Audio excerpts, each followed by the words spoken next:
Olá, a partir de agora vocês acompanham conosco mais um programa Memória TVE 50 anos. Aqui a gente traz momentos do trabalho jornalístico em forma de resgate. E por isso o nosso tema de hoje é tão importante. Vamos falar de direitos humanos. A missão aqui é antiga. Diferentes gerações na frente das câmeras antes de mim e da Lisele. No esforço da reportagem, registram a história. E foram várias lutas em defesa de direitos no Estado.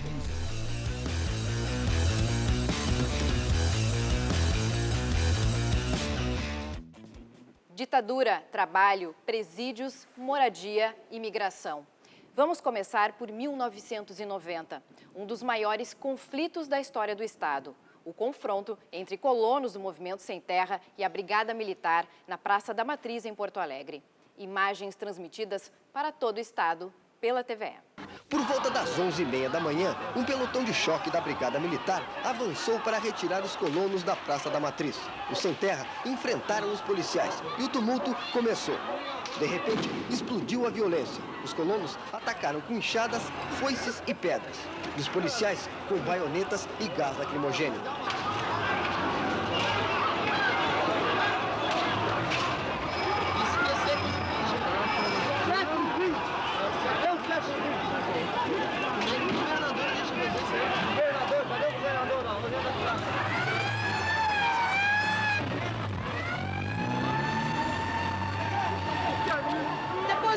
Na Praça da Matriz, os colonos enfrentaram mais uma vez a Brigada Militar no centro da cidade. Muitos saíram feridos e um PM morreu. A Prefeitura de Porto Alegre está, assim, totalmente cercada por policiais e os colonos estão sitiados lá dentro.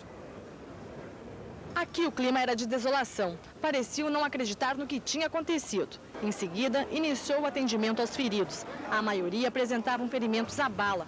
Eles foram removidos para o Hospital de Pronto-Socorro de Porto Alegre.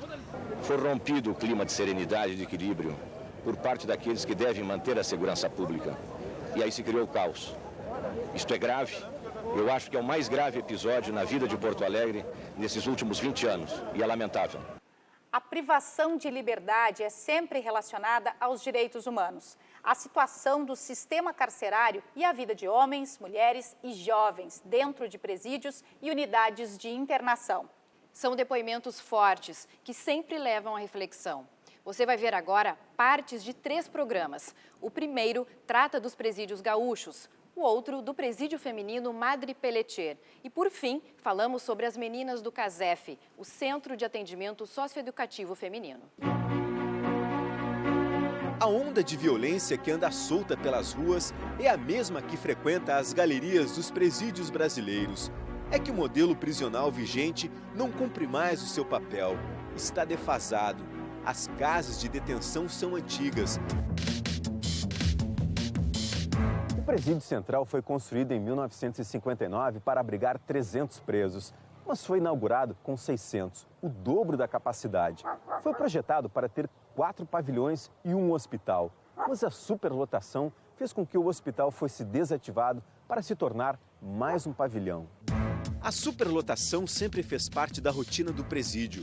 Apesar de haver 10 transferências de presos por dia, a capacidade é para 1.400, mas há 4.000 amontoados nas galerias. Tem um presídio com 4.000 presos, tu cria condições de possibilidade para que exista todo tipo de violência sem qualquer tipo de controle.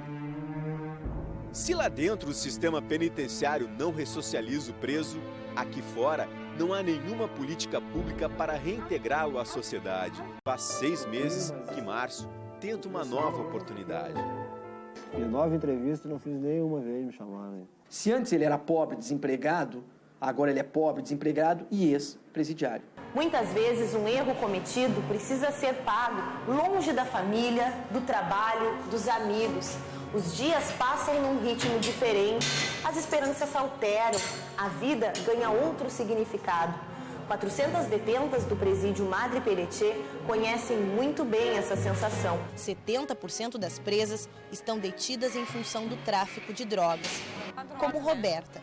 Eu fui mais pela droga, eu não tinha filho na época, não tinha nada. Eu simplesmente tinha cheirado cocaína e eu queria cheirar mais. Então a gente resolveu assaltar. Outras enveredam por caminhos ainda mais espinhosos. A mulher bandida é uma figura cada vez mais comum no mundo do crime. Primeira vez quando eu fui presa, eu caí, eu e o meu marido e mais 2, né? Daí não adiantava mais. E essa segunda vez, eu fiz mesmo. 7 em cada 10 presas que recebem a liberdade voltam para o presídio. Metade por recapturas após fugas. A outra metade volta porque cometeu um novo delito.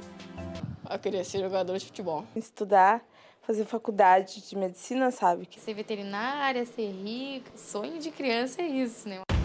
Mas ainda antes de crescer... A gente fumava só a maconha. A droga que eu uso é o crack.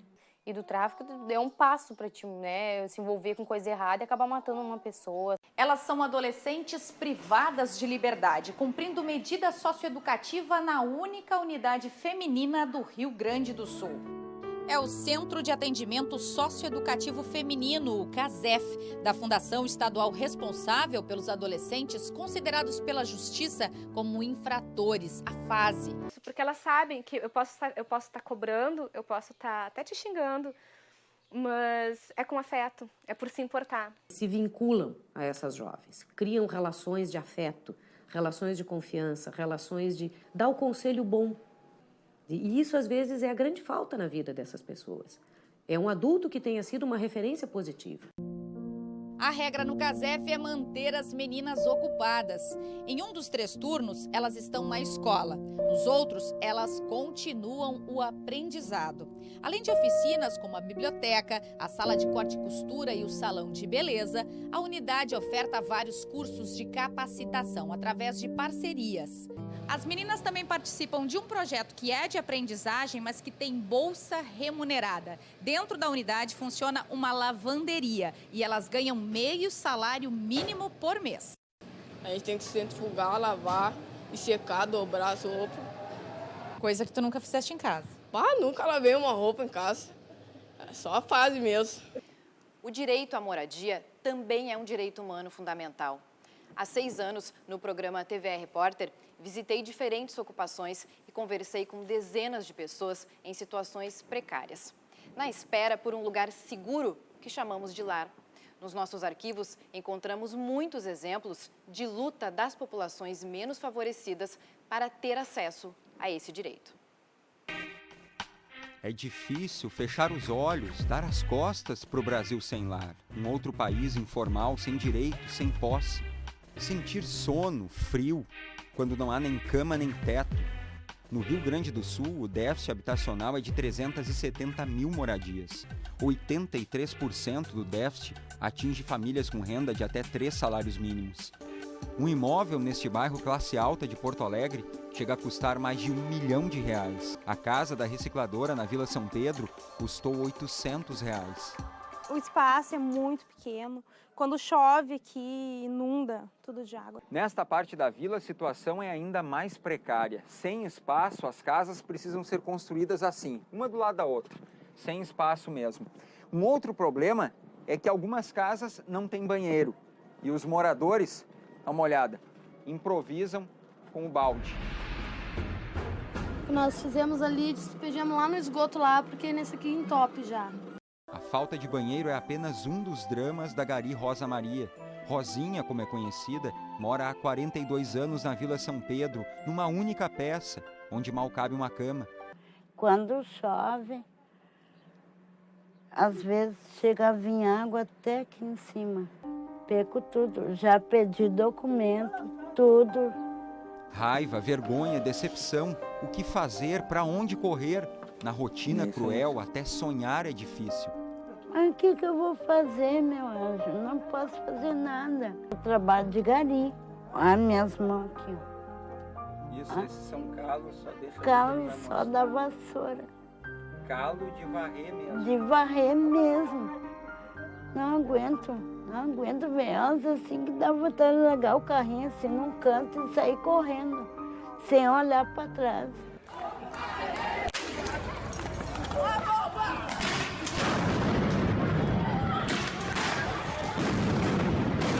Eles estão aqui para tirar essas famílias que ocuparam esse prédio e já resistem há quase 2 anos. Nós vamos lutar até que termine o déficit habitacional, até que ninguém mais perca tudo na enchente. Início da noite no centro da capital. Na frente deste prédio, que fica na Andrade Neves com a General Câmara, muita confusão. Uma ordem judicial de despejo, expedida pela Justiça, determina a desocupação. O prédio pertence ao governo do estado, que estava em negociação com os moradores há 2 anos. A ordem foi cumprida com o auxílio do batalhão de choque. Em nota sobre a desocupação, o governo do estado afirma que dialogou com os moradores por 2 anos, sem acordo, e que a prática de ocupações e depredação de bens públicos são inaceitáveis. Além disso, diz que as alternativas de habitação oferecidas foram recusadas, revelando exclusivo interesse ideológico e político, e que a decisão judicial foi cumprida com correção pela Brigada Militar e acompanhada por autoridades do Judiciário. 15 dias antes da reintegração de posse da Lanceiros Negros, fomos recebidos na ocupação. Ali, diversos lares. Muitas histórias como a da Maitê, que vivia com os 3 filhos e o irmão. Eu falei com uma prima minha e ela disse que estavam fazendo cadastro e tudo mais para moradia. Aí por isso que eu vim para cá e aqui eu fiquei, porque como eu pagava aluguel era muito caro, tinha eu e meus filhos, não tinha condições de manter. Em outubro de 2015, as fortes chuvas deixaram dezenas de desabrigados. Mais um motivo para que a família da Maitê e mais 70 famílias se unissem em busca de um lar. Nascia a Lanceiros Negros, no centro da capital, coordenada pelo MLB, movimento de luta nos bairros, vilas e favelas. Tem famílias que procuram porque estão fugindo da guerra, do tráfico que existe nas periferias e que pouco se fala sobre isso. Tem famílias indígenas que moram aqui, que trabalham no centro da cidade, que também não tem um local para ficar.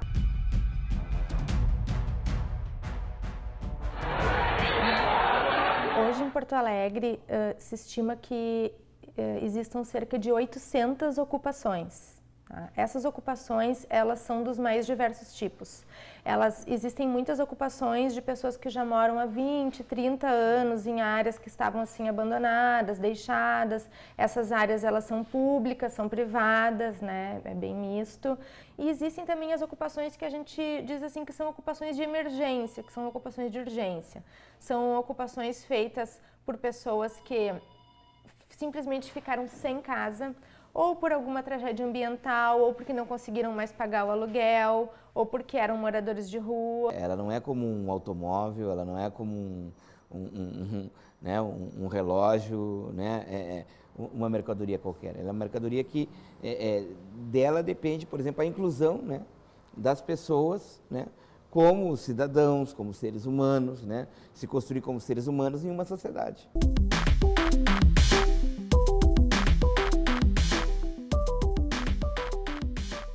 Mirabal é o nome da ocupação.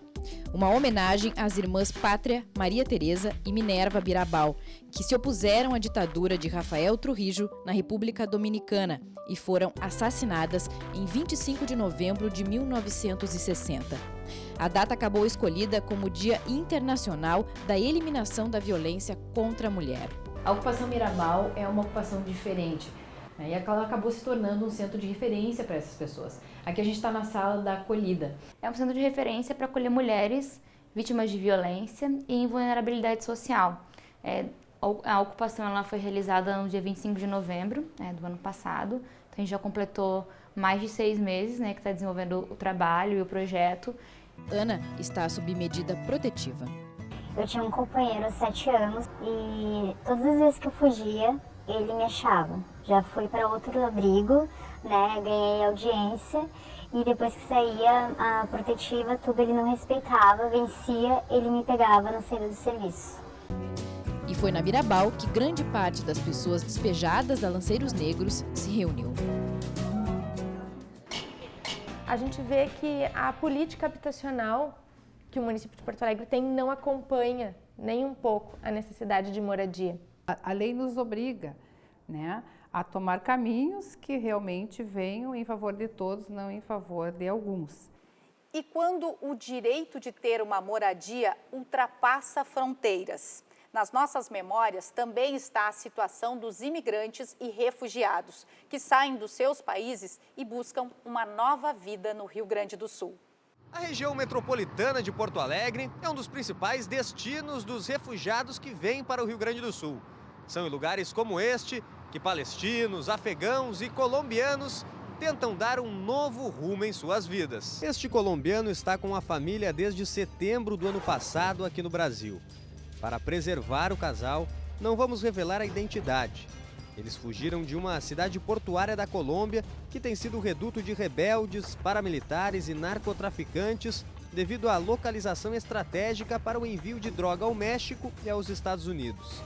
Lá ele trabalhava numa fazenda onde militantes das Forças Armadas Revolucionárias da Colômbia o obrigavam a guardar armas. Me dijo, tiene dos opciones, o me guarda las armas o desocupa, o se muere, porque aqui a gente que não colabora, a lei é a morte. O colombiano foi então com a família para o Equador morar na casa de parentes. Só que um deles enfrentava problema parecido. Um grupo de paramilitares o extorquia e quando ele não teve mais dinheiro para pagá-los, vieram as ameaças. A nova vida iniciou em 2009 quando chegaram ao Brasil. Um recomeço promissor graças ao pão colombiano que ele fazia em casa e resolveu oferecer para o dono deste mercado. Nós temos como ponto fundamental no Brasil a ideia da proteção internacional, a dignidade humana do outro ser, quem ele quer ser, de maneira evidentemente pacífica, de maneira evidentemente dentro das regras democráticas, mas o outro querer ser quem quiser ser, sem o fundado temor de perseguição, que é isso que fundamenta o refúgio. 70% dos 200 refugiados residentes no Rio Grande do Sul são colombianos. O destino e o respaldo financeiro e social dessas pessoas são de responsabilidade da Associação Antônio Vieira. Desde 2003, a ONG representa o Alto Comissariado das Nações Unidas para Refugiados aqui no estado. É um estado construído a partir da migração, né? Migração alemã, italiana. Então essas pessoas se solidarizam com o programa e vem também no refugiado um familiar seu e a oportunidade de ajudar. É madrugada, rodoviária de Porto Alegre quase deserta. Agora são 15 para as 3 da manhã, de uma madrugada de domingo, e a gente tem a informação de que um ônibus com 21 haitianos deve chegar a qualquer momento aqui na rodoviária de Porto Alegre. Eles saíram do Acre 4 dias atrás. 21 pessoas eram esperadas, mas 25 desembarcaram. Vim buscar a vida. Não tenho mulher nem filhos. Em Gâmbia, eu trabalhava como motorista. Vim por causa do meu marido. Ele que vai decidir se vamos trazer nosso filho. Estamos na Ocupação Progresso, um conjunto de casas na periferia de Porto Alegre. Aqui moram professores, contadores, bancários, todos imigrantes. Elisa mora sozinha com a filha de 8 meses. Veio para o Brasil quando estava grávida de gêmeas, mas só Isabelle sobreviveu. Elisa estava na Venezuela antes de vir para cá. Não há fraldas em Venezuela, não há leite, não há açúcar, não há nada. Em torno de 60%, 70% desses, eles têm ensino médio e curso superior, ou completo ou incompleto. Quando chegam, eles, a gente pode dizer, aceitando qualquer tipo de trabalho. Mas, com o passar do tempo, eles também estão buscando trabalhos que se enquadrem dentro da sua área. Num cartão postal construído com a força do trabalho escravo e com um monumento aos imigrantes açorianos ao fundo, encontro Elton Bozeto. Somos colegas de profissão, mas Elton também coordena o Fórum de Mobilidade Humana e faz parte do recém-criado Comitê de Atenção aos Migrantes, formado por entidades do governo e da sociedade civil. As coisas e os bens que existem sobre a face da terra não são propriedade de um homem, são propriedade da humanidade. Logo, todos esses bens devem estar disponíveis e a serviço dessa humanidade. No próximo bloco, revisitamos períodos históricos em que a violência contra a população civil deixou marcas profundas e não superadas. A ditadura no Brasil, Chile e Argentina. Fique conosco, a gente já volta.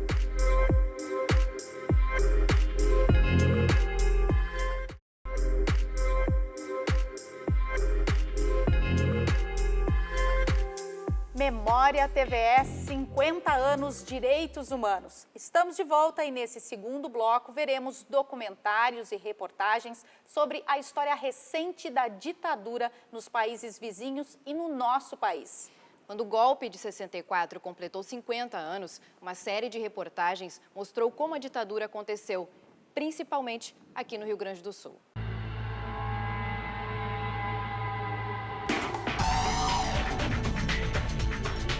Porto Alegre, João Goulart fugiu para o Uruguai, seguido de Leonel Brizola e outros elementos do governo deposto. Assim sendo, declaro vaga a presidência da República. Abril de 1964. Começava um dos períodos mais duros da história do Brasil. O movimento que tomou à força o poder e derrubou o presidente eleito pelo voto tinha vários objetivos. Evitar as reformas de base iniciadas por João Goulart e combater a ideia de comunismo, por exemplo. E para estancar o surto progressista, líderes militares contaram com aliados importantes. Houve um golpe protagonizado pelos militares em 64, mas que não teria acontecido sem um forte apoio da sociedade civil. Na luz do dia, na imprensa, um país que ia para a frente. Nos porões, a sombra da dor produzida por um regime ditatorial. A partir de 1967 e 68, começaram a aparecer tanto no âmbito sindical quanto, especialmente no estudantil, reações mais fortes à ditadura. O Palácio da Polícia é o primeiro prédio público em funcionamento a receber a identificação de centro de tortura por parte do Comitê pela Verdade e Justiça Carlos de Ré. Jorge foi um dos presos políticos que foi levado para dentro desses muros. Choques e... Tá com sede? Tô. Aí tocava um vidro de sal, 12 horas de cadeira do dragão. A cadeira do dragão é uma cadeira totalmente coberta de chapa de zinco, de latão, né? E eles ligavam naquela chapa, ligavam os fios elétricos, né, para dar choque. Choque elétrico atava uns fios nos ouvidos, nos pulsos, nos órgãos genitais e nas pernas, e ligava. Quem navega pelo Guaíba também recorda do passado. A Ilha das Pedras Brancas abrigou um depósito de pólvora e de inimigos do regime. Em cada ponta, uma guarita. Já nas escadarias que levam ao presídio, as marcas da deteriorização que estão por todo o prédio. Este corredor abrigava os presos políticos que ficavam alojados nessas 10 celas que não tinham janelas. A única abertura era essa no teto, o que tornava o ambiente muito frio no inverno porque não batia sol e muito quente no verão porque a ventilação era precária. Aqui, segundo o Índio Vargas, não houve tortura física contra os apenados, mas o isolamento provocava uma sensação de abandono quebrada apenas em alguns momentos. Cortavam as visitas e os presos ficavam isolados lá, sem contato nenhum. A lei de 1979 determinou a anistia para todos que haviam cometido crimes políticos, em ambos os lados.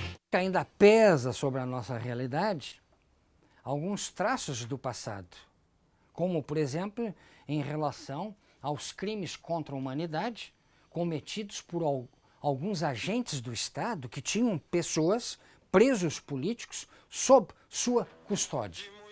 Então são crimes contra a humanidade, no meu entender, imprescritíveis. Quando eu fui interrogado, eu levei muito telefone no ouvido, muito choque. E eu tive, em consequência disso, eu tive uma hemorragia que durou 60 dias. Assim como Gregório, Jorge Mailde e tantos outros, Luiz Eurico Terreira Lisboa também não se conformou e foi à luta.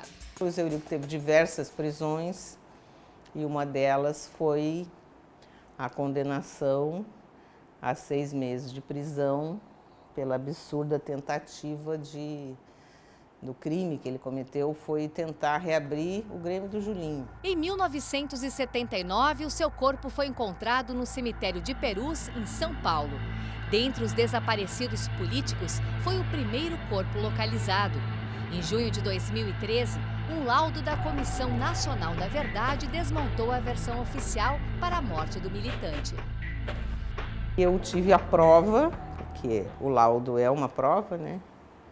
A análise da circunstância é uma prova de que ele realmente não se suicidou. Historiadores divergem quanto à data que marca o fim da ditadura. Para alguns, o regime terminou em 79 com a anistia. Já para outros, o fim do período militar foi em 85 com a eleição de um presidente civil.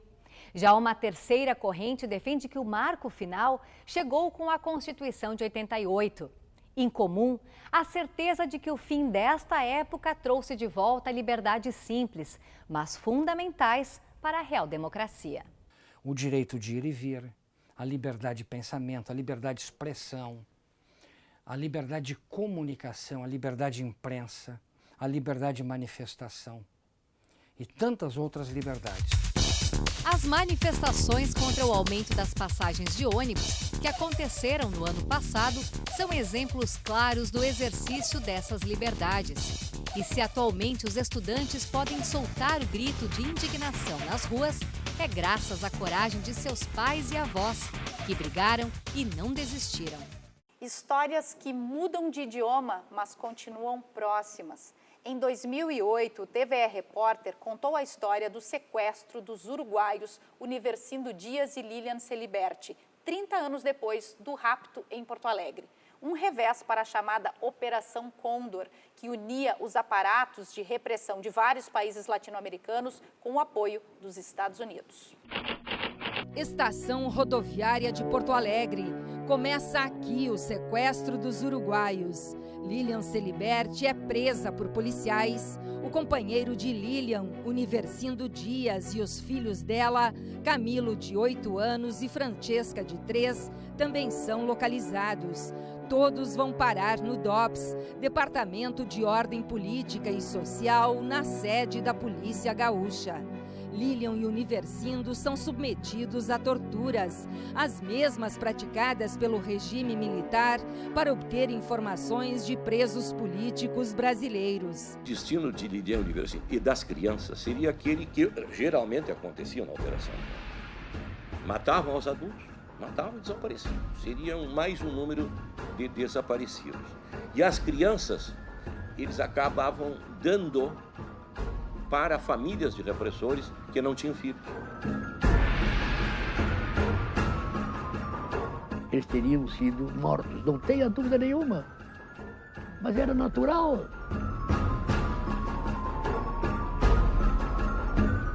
A operação foi conjunta. Foram policiais do DOPS e foram agentes da Companhia de Contra-Informações do Uruguai que praticaram juntos este crime. É o primeiro caso, digamos assim, da participação do Brasil na Operação Condor, que existe desde 75, como articulação de todos os países que estavam na época sob regimes ditatoriais. Brasil, Argentina, Uruguai, o Chile, o Paraguai e a Bolívia. Das dependências do DOPS, o casal e as 2 crianças são levados clandestinamente até o Chuí no domingo à noite. Na fronteira, são entregues a militares uruguaios. Lilian elabora um plano para salvar as crianças e negocia com os policiais, mas só ela retorna a Porto Alegre. Na rua tranquila do bairro Menino Deus, em Porto Alegre, que o sequestro passou a ser desvendado. Alertados por um telefonema anônimo, os jornalistas Luiz Cláudio Cunha e JB Escalco, da revista Veja, vieram até este prédio para conferir o que estava acontecendo no apartamento onde moravam Lilian, os 2 filhos e Universindo. Os 2 jornalistas foram surpreendidos por policiais armados que mantinham Lilian como refém. 30 anos depois, o jornalista Luiz Cláudio Cunha volta ao mesmo endereço na Rua Botafogo. As grades em volta do prédio não existiam na época e ele relembra com detalhes aquela sexta-feira, dia 17 de novembro de 1978. Eu vim para cá com o Scalco, a gente chegou no prédio, fomos até o terceiro bloco. Quando eu bati na porta, abriu a porta e apareceu o rosto da jovem morena. Eu perguntei quem era, ela disse que era Lilian, e eu comecei a falar rapidamente em espanhol. Nesse momento, tiraram a Lilian de cena, a porta foi escancarada e apareceram 2 homens com revólveres apontados para a testa minha e do Scalco. O Didi calçando o Scalco e o inspetor João Augusto da Rosa, o Irno, calçando a mim. E nos colocaram lá para dentro. Que eles esperavam, na verdade, era o líder uruguaio do partido clandestino de esquerda que eles representavam no Brasil. Quando, no lugar do Hugo Cores, chegaram 2 jornalistas brasileiros. E isso acabou dando errado e acabou desmontando o sequestro a partir daí.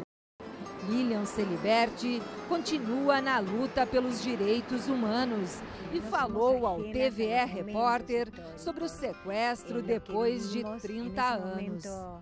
Eu tinha 27 anos, era madre de 2 hijos, vivia num país com ditadura.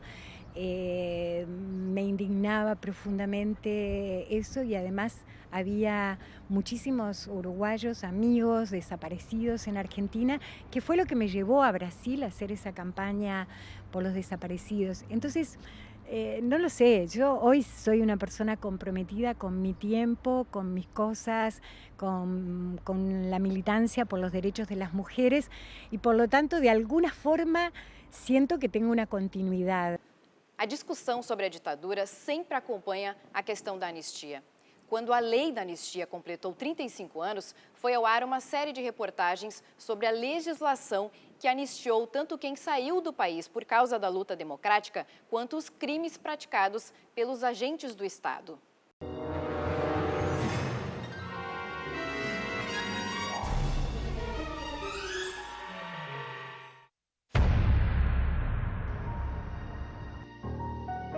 Nestas páginas amareladas que estão no Arquivo Histórico em Porto Alegre, documentos ajudam a contar a história da Lei da Anistia, promulgada em 1979. O projeto de lei foi enviado ao Congresso Nacional pelo general João Figueiredo. Uma comissão de senadores e deputados foi formada para analisar a proposta. O relator era o senador Teotônio Vilela, identificado com o governo militar. Ele iniciou uma caravana para conhecer quem eram os presos pela repressão. Quando ele sai do presídio Tiradentes, em São Paulo, pergunto a ele se ele tinha tido contato com subversivos. E ele respondeu, não encontrei subversivos. Encontrei um grupo de jovens que lutaram por seus ideais. A comissão recebeu centenas de emendas ao projeto de lei. Nenhuma foi aceita. A ideia dos que queriam a anistia é de que apenas os que tivessem cometido crimes políticos ou tivessem sido prejudicados pelos atos institucionais fossem beneficiados pela nova lei. Mas o governo incluiu no texto uma pequena expressão que mudaria toda essa história. Torturas, sequestros, desaparecimentos forçados, assassinatos, desde que cometidos por agentes do Estado, estavam anistiados. Eram os crimes conexos. Se por um lado a lei anistiava os crimes praticados por policiais civis e militares, por outro, os mesmos crimes cometidos pelos que resistiam contra o regime ficaram sem perdão. Eram os chamados crimes de sangue. Com isso, uma boa parcela de companheiros não foi anistiada em 79. 28 de agosto de 1979, data da promulgação da Lei da Anistia. Era a base da democracia brasileira. Vocês jamais construiriam qualquer perspectiva de democracia com todas as lideranças no exterior. Alguns não voltariam. O presidente João Goulart morreu no exílio na Argentina em 1976. Um dos gestos mais marcantes do comitê foi colocar uma bandeira da anistia sobre o caixão de Jango, quando o corpo chegou ao Brasil. Mas outros conseguiram fazer o caminho de volta. Bona Garcia voltou, assim como Leonel Brizola, Miguel Arraes e outros tantos brasileiros que saíram da clandestinidade ou conseguiram voltar ao país. Com a volta do irmão do Enfio. Apesar de querer ser ampla, geral e irrestrita, a lei da anistia tinha restrições. Condicionava o benefício para os servidores públicos após uma avaliação. As reparações financeiras só começaram a ser concedidas em 2002, quando a Comissão de Anistia foi criada no Ministério da Justiça. Mas o processo é lento e não vale para todos. Mesmo militares que pediram anistia, que a Comissão de Anistia concedeu essa anistia, o Ministério da Justiça publicou no Diário Oficial, vai lá para a folha de pagamento do Ministério da Defesa, e aí começam problemas. Para conseguir a reparação financeira, é preciso juntar provas, e muitas não existem mais. Os documentos originais do DOPS foram queimados e muitas prisões sequer tiveram registro. Por isso, é preciso pesquisar nos livros e jornais da época. Alguns contam os casos de não só a questão da perseguição, quando eram seguidos na rua, enfim, como também aqueles que contam os métodos de tortura, né? Ou que como era o convívio até com outros presos dentro da prisão, né? Então, o sofrimento era grande. Qual seria a reparação que o senhor gostaria de receber? Hoje, em primeiro lugar, era o reconhecimento de que nós fomos torturados por militares e que havia uma cadeia hierárquica que sustentava isso. Mas não foram só as memórias e lembranças pessoais da anistia que ultrapassaram os anos e chegaram aos dias de hoje. 26 comissões da verdade surgiram em todo o país para tentar esclarecer casos nebulosos e iluminar essa parte do passado. A Comissão Estadual da Verdade já ouviu 70 pessoas em audiências públicas em Porto Alegre e no interior.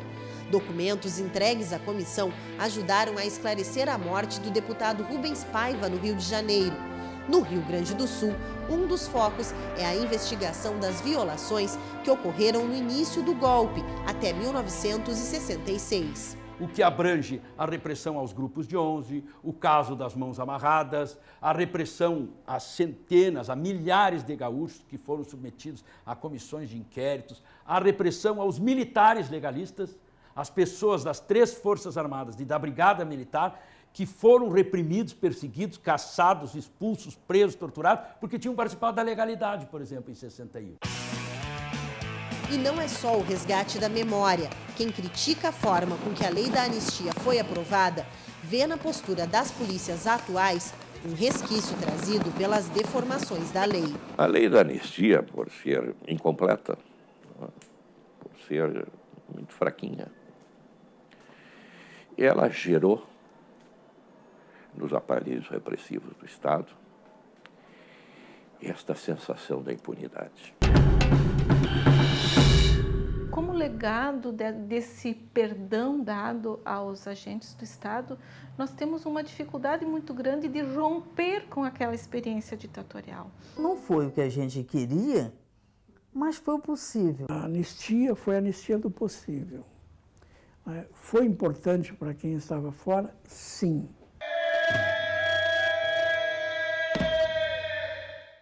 Ao longo dos anos, aqui na TVE, nós mostramos os movimentos para estender a lei da anistia a todos os que lutaram pelas liberdades democráticas em atos e manifestações e também nas caravanas.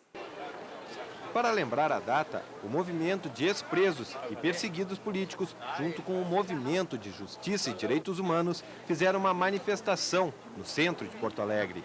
Com cartazes, o grupo lembrou que a anistia ainda não foi estendida a todos. Existem centenas e centenas de brasileiros que até agora estão clamando por esta reparação, que o Estado brasileiro cumpra com esse dever de reparar o mal que produziu, perseguindo, torturando, matando brasileiros que perderam seus empregos, perderam a sua vida, perderam a sua dignidade. A professora Nilce de Azevedo Cardoso, militante da Ação Popular, foi presa e, com a lei, conseguiu a anistia.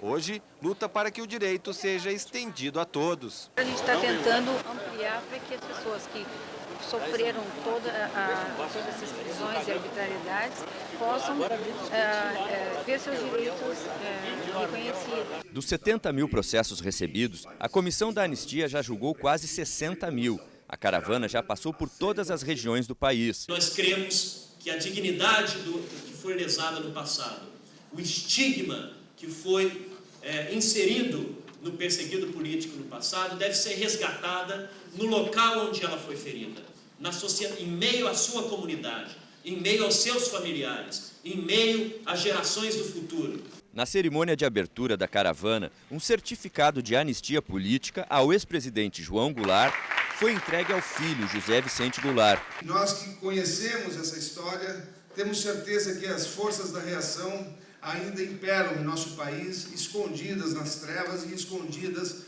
para que nós, brasileiros, não consigamos implantar a Comissão da Verdade e, principalmente, construir e cicatrizar as feridas que o nosso país precisa. O primeiro processo a ser julgado foi do professor de Direito Vremir Sklier, impedido de realizar concurso para promotor do Ministério Público Estadual em 1965.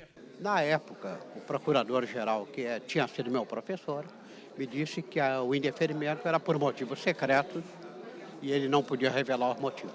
Só depois da redemocratização, Vremir, que é irmão do escritor recentemente falecido Moacir Sklier, soube que sua inscrição havia sido impugnada por ter militado no movimento estudantil. O meu real objetivo é demonstrar a inconformidade com o que foi praticado e, sobretudo, demonstrar para os meus filhos, para o meu neto, para os meus alunos, para as gerações atuais, de que a reparação, antes de ser exatamente uma reparação, ela é uma demonstração de memória, de reavivar esses fatos e que eles não podem novamente ocorrer.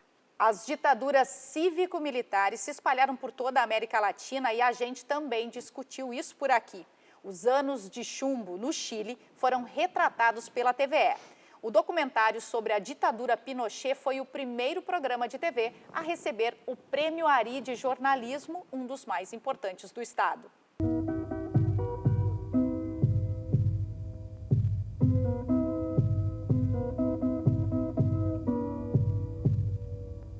Há exatos 13 anos ocorriam dos mais violentos golpes de Estado da América Latina.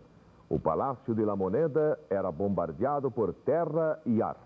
Nesta noite, pela primeira vez, os chilenos veem na televisão o rosto severo do general Pinochet, que em tom categórico anuncia o final da era marxista no país. Para eliminar a resistência, o regime desencadeia violenta repressão, principalmente contra trabalhadores, contra estudantes e especialmente intelectuais.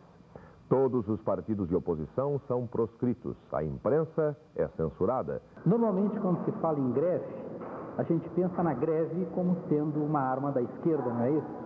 Uma arma das reivindicações progressistas. E eis que, se não quando, foi uma greve de caminhoneiros que provocou a queda de Allende. Uma greve organizada justamente pela CIA, uma greve que visava desestabilizar. No início de seu governo, a junta militar prometia um milagre econômico. Mas a recessão internacional e os erros internos do regime logo lançaram por terra o milagre chileno. Como em 1973, as caçarolas e fogueiras hoje voltam às ruas. Depois de um silêncio de alguns anos, a resistência do povo começa a se manifestar. A população vai às ruas protestar contra os abusos do regime. Passeatas, barricadas. O povo defende-se e se organiza como pode.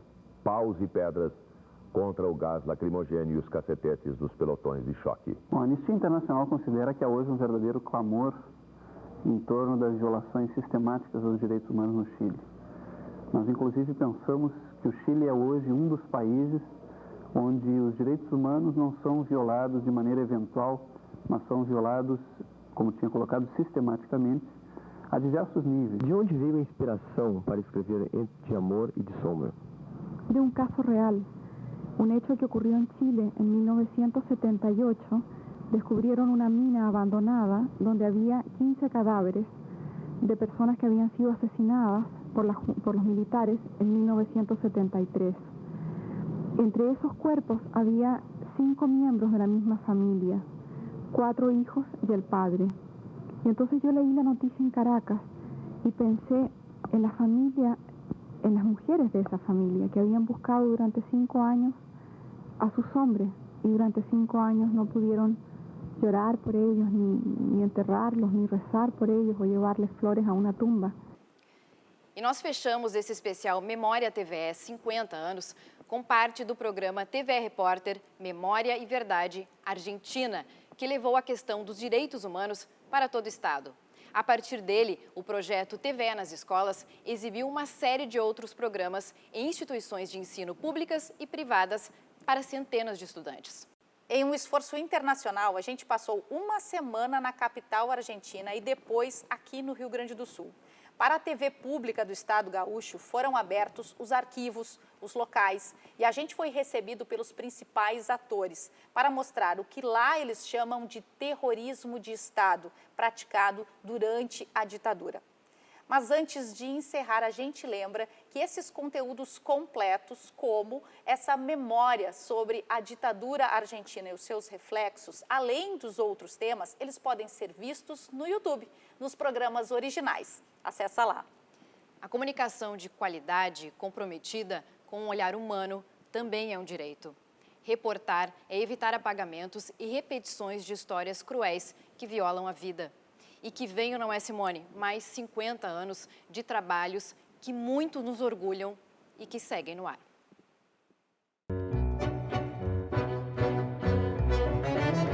O nome era Processo de Reorganização Nacional. Para chegar lá, o governo colocou em prática um sistema onde as forças da nação sequestraram e torturaram sem direito à defesa ou julgamento. 30 mil pessoas até hoje estão desaparecidas. O teatro passou de paixão a profissão. Foi em Porto Alegre que o argentino Néstor Monastério criou sua companhia teatral e passou a dirigir espetáculos premiados. No entanto, não foi o artista que se mudou de Buenos Aires para a capital gaúcha no final dos anos 70. O jovem trabalhador de uma empresa da alfândega argentina, aspirante a sindicalista, já era perseguido pela Tríplice A, a Aliança Anticomunista Argentina. Com medo, Monastério, com a mulher grávida e já um filho, tinha até estratégia para driblar a chegada dos militares à sua casa. Então a gente deixava do lado da parcial uma faca bem afiada e aquelas coisas de gás para dedetizar, com fósforo. Assim que tu vivia. Mesmo vendado na maior parte do tempo e por isso com conjuntivites constantes, Martim Graz não deixou de ver o que acontecia na ESMA. Ajudou, como outros sobreviventes, a explicar o funcionamento do cassino dos oficiais.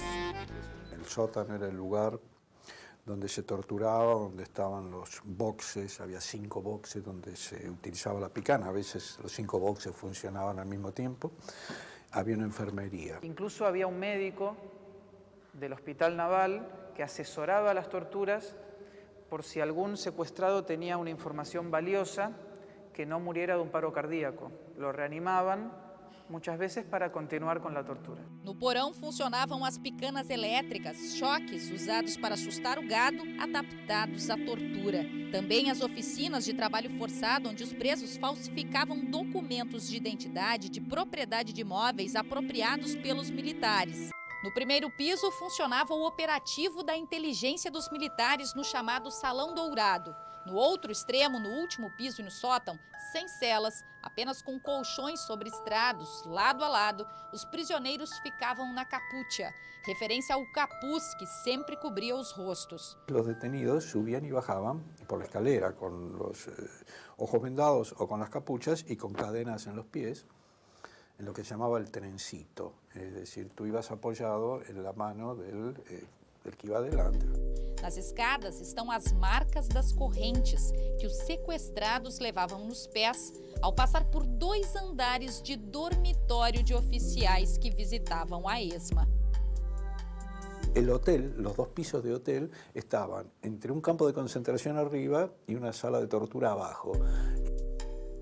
A sistemática, no entanto, não era manter os detidos ali. As torturas tinham como propósito a busca de informações sobre outros opositores do regime. Alguns ficavam para o trabalho ou eram considerados troféus políticos. A maioria era encaminhada para os chamados voos da morte, mas sem saber disso. Se les decía que iban a ser trasladados a unas granjas de recuperación o unas cárceles en el sur y que por eso les iban a dar una inyección que era supuestamente una vacuna o una especie de complejo de vitaminas. Não era. O produto aplicado nas veias era um anestésico. Y adormecidos, sedados, los sacaban en unos camiones hacia el aeropuerto, les daban otra dosis de la misma droga y los arrojaban vivos al Océano Atlántico o al Río de la Plata, depende de los vuelos. Esse foi o destino das mulheres marcadas pelo beijo de Astis na Igreja da Santa Cruz. Os corpos de uma das pioneiras das Mães da Praça de Maio, Açucena Vigia-Flor, e de 2 monjas francesas, todas torturadas na ESMA, foram encontrados em uma praia de uma província de Buenos Aires. Enterradas em uma vala comum, os restos mortais foram identificados em 2005. As cinzas de Vigia-Flor estão ao pé da pirâmide da Praça de Maio. Fueron probando, primero los arrojaban más cerca, cadáveres terminaban en Uruguay, porque la corriente del océano los llevaba por ahí, se dieron cuenta que seguían apareciendo cadáveres, entonces cada vez volaban más lejos, hasta que en un momento realmente no aparecieron más. Corpos vivos lançados ao desaparecimento. Miguel Ángel D'Agostino, então militante do Partido Revolucionário dos Trabalhadores, esteve no centro de detenção Clube Atlético, redescoberto em uma escavação. Para a vida dele depois da ditadura, as dores da tortura têm pesos bem determinados. La física creo que es la más fácil de superar. Es decir, la psicológica realmente es la que más afecta. Es decir, yo he recibido picana eléctrica, es decir, en una mesa como esta de metal, estaqueado de pies y manos, un electrodo en el dedo gordo del pie. Bueno, todo, el estar encadenado, el estar tabicado, el estar incomunicado, el escuchar constantemente los gritos de la tortura, de 3 salas de tortura a escasos 10 metros de donde yo estaba alojado, el saber que estaban torturando a un amigo, un compañero de militancia, a una niña, a una abuela, y la imposibilidad de hacer algo. Fazer alguma coisa. Batendo de porta em porta nos organismos de governo e de polícia, as famílias dos desaparecidos acabaram sem intenção fundando o movimento de direitos humanos na Argentina, ainda no início do último golpe. E ao longo do tempo, esse foi um dos principais elementos de memória em todo lugar. Como ressalta essa socióloga argentina que viveu alguns anos no Brasil. Aquelas fotos são muito fortes, porque são pessoas jovens, eternamente jovens, que estão ali. Mas quando o coletivo leva aquelas fotos, de alguma maneira está concretizando aquela falta daquele corpo, aquela pessoa que não esteve, aquela geração que foi eliminada, porque quem não foi torturado, quem não foi desaparecido, foi calado, foi exilado. Incansáveis. Todas as quintas-feiras, as mães da Praça de Maio, que também são pais, avós, parentes de desaparecidos, não deixam que a Argentina e o mundo se esqueçam deles e da história recente do país. Hoje são 2 grupos ou associações. Em comum, a busca por todos os 30.000 desaparecidos.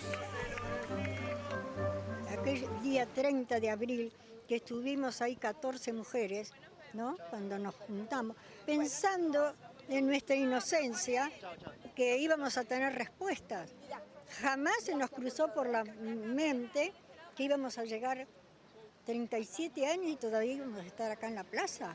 La lucha terminará cuando encontremos al último desaparecido, entre ellas mi compañera. No campo de concentração da antiga ESMA, a regra era o translado para os voos da morte. De 5.000 detidos na área de cativeiro a Kapucha, somente 200 teriam sobrevivido em 7 anos. As grávidas tinham mais tempo, só eram mortas depois de darem à luz. Até lá, sofriam da mesma forma. Eran torturadas como cualquiera en el sótano, con electricidad, con golpes, y eran colocadas en capucha, como cualquier secuestrado, hasta el 6º o 7º mes. Depois ganhavam local separado e acompanhamento médico, mas antes do parto, outra mentira. Os torturadores pediam que escrevessem uma carta dizendo para quem queriam entregar a criança. Esa carta no tenía ningún valor, nadie se imaginaba que le iban a robar los niños. Era algo que no estaba en el imaginario de los militantes políticos. Y esos hijos se los daban a otros militares, también que había como una lista de pedidos de niños. Los criaron con la mentira, en algunos casos con cariño, en otros casos con mucho castigo, mucha tortura. Foi assim com o filho de Silvia Quintela, desaparecida, e Abel Madariaga, que voltou do exílio e se tornou um dos dirigentes da Associação de Avós da Praça de Maio. Lo maltrataron mucho la familia que lo tuvo, ¿no? Imagínate que el apropiador le disparaba en la cabeza a los 9 años con una pistola 9 milímetros, sin munición, obviamente, pero ¡pah! Le gatillaba.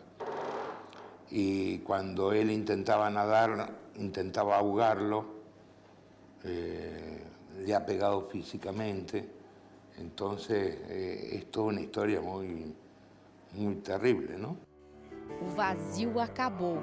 Abel teve certeza só no olhar, no momento em que encontrou Francisco. Y fue así, de natural. Nos pusimos a charlar y después nos mirábamos los dos, ¿viste? Yo le miraba la mano a él, él me miraba la mano a mí. Después, ¿cómo las poníamos?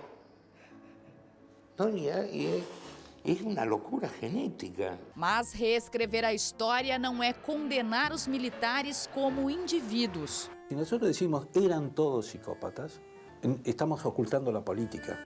Uma política que acreditava ser necessário matar quem pensava diferente. Memória é entender esse processo. Si nosotros somos incapaces de cambiar la manera de pensar, eso no sirve para nada. O sea, el tema de la memoria no es acordarme de, ay, cómo me dolía la picana. Pasó, no me importa. El tema es, entendieron, transmitimos lo que pasó y realmente comprender va a impedir que vuelva a pasar. No hay que bajar los brazos. Tiene que estar la historia clara, escrita, porque si no, el riesgo es que esto sea como una historia inconclusa. Este es un país impredecible, ¿no? Argentina.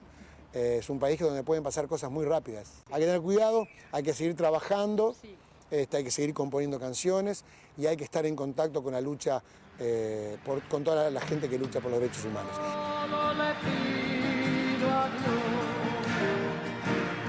Durante a ditadura, os militares censuraram a canção. Un coronel, un general, no sé quién, me dijo, usted no puede cantar una canción de paz en época de guerra. Música depois da Guerra das Malvinas, com função nacionalista. Um verso pede. Se um só traidor tem mais poder do que um povo, que esse povo não se esqueça facilmente.